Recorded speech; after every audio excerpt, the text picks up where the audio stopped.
সাবেক সমাজ কল্যাণ মন্ত্রী নুরুজ্জামানকে ৫ দিনের রিমান্ড নিয়েছে পুলিশ। গ্রেফতার হওয়া সাবেক এই মন্ত্রীকে সকালে আদালতে তোলা হলে বিচারক ৫ দিনের রিমান্ড মঞ্জুর করেন। বৃহস্পতিবার রাত ৯টায় রংপুরের জুমাপাড়ার একটি বাড়ি থেকে তাকে গ্রেফতার করা হয়েছে। মহানগর পুলিশের অপরাধ বিভাগের উপপুলিশ কমিশনার শিবলি কায়সার জানান, তার বিরুদ্ধে হত্যাসহ বেশ কয়েকটি মামলা আছে লালমনিরহাট জেলায়। দ্বাদশ এবং জাতীয় সংসদ নির্বাচনে তিনি সমাজ কল্যাণ প্রতিমন্ত্রী এবং পরে পূর্ণমন্ত্রী হিসেবে দায়িত্ব গ্রহণ করেন। জুলাই বিপ্লবে আওয়ামী সরকারের পতনের পর থেকে আত্মগোপনে ছিলেন এই মন্ত্রী।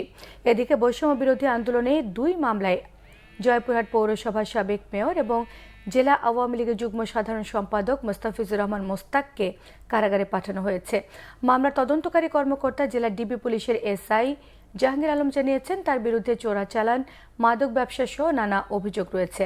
এর আগে বুধবার বিদেশে পালানোর সময় হযরত শাহজালাল আন্তর্জাতিক বিমানবন্দর থেকে তাকে গ্রেফতার করা হয়। পরে তাকে জয়পুরহাট কারাগারে পাঠানো হয়েছে।